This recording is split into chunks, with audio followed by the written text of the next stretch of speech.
Before you could walk, before you could talk, before you could even hold up your own head, you could already tell the difference between good and evil. That's not a metaphor. And most people assume the answer is simple.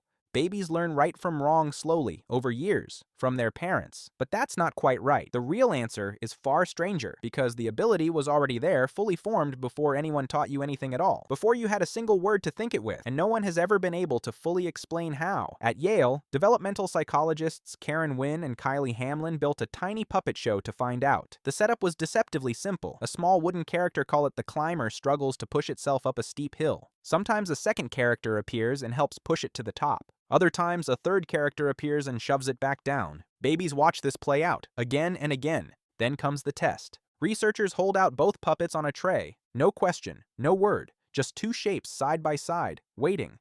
The babies reached for the helper. Not most of the time, almost every single time. 6-month-olds, who could not yet sit up on their own, were watching a social interaction, judging it, and choosing a side. And that was the least strange part, because the first question researchers asked was, how young does this go? So they tested 3-month-olds, babies too young to even reach reliably. Researchers had to track their eyes instead of their hands, measuring which puppet they stared at and for how long. The 3-month-olds looked longer at the helper, before a baby can control its own neck, before it can roll over, before it can do almost anything at all. Something inside it was already sorting the world into good and bad. But here's where it stops being cute and starts being unsettling, because the researchers added a third puppet.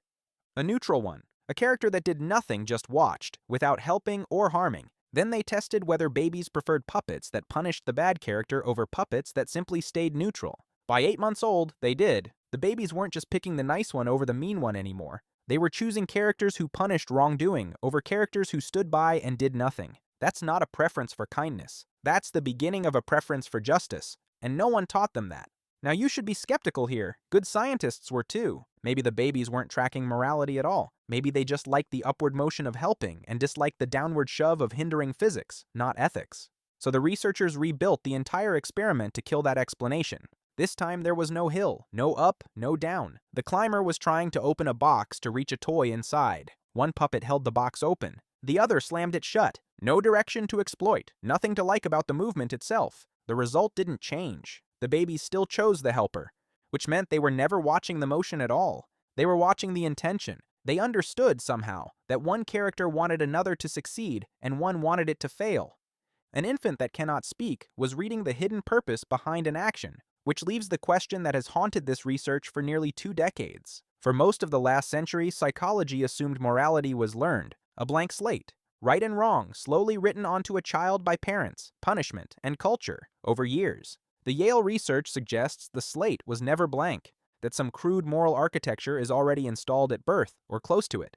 Not a conscience, not ethics, but something older and deeper, a built-in system for separating those who help from those who harm, running before language, before culture, before a single lesson. And once you accept that, it forces a genuinely uncomfortable thought. The version of you that made those judgments, that watched and sorted and chose sides in a puppet show, did it with no words, no memories, and no sense of self. You will never remember being that person. You have no access to a single thing they thought, but they were already you, already running the same quiet program you run now.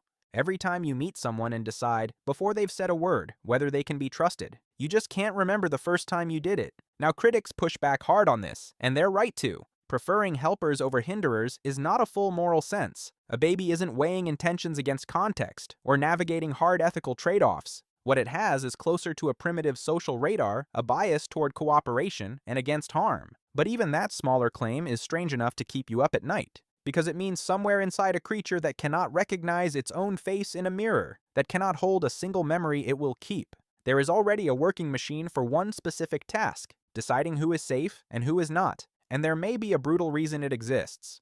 Human babies are the most helpless infants in the animal kingdom. A newborn can't run, can't hide, can't defend itself, can't do anything but cry. For years, it survives entirely on the goodwill of the people around it. In a world like that, reading people isn't a luxury. It's the difference between being cared for and being abandoned. A baby that could instinctively lean toward the kind ones and flinch from the cruel ones had a real edge.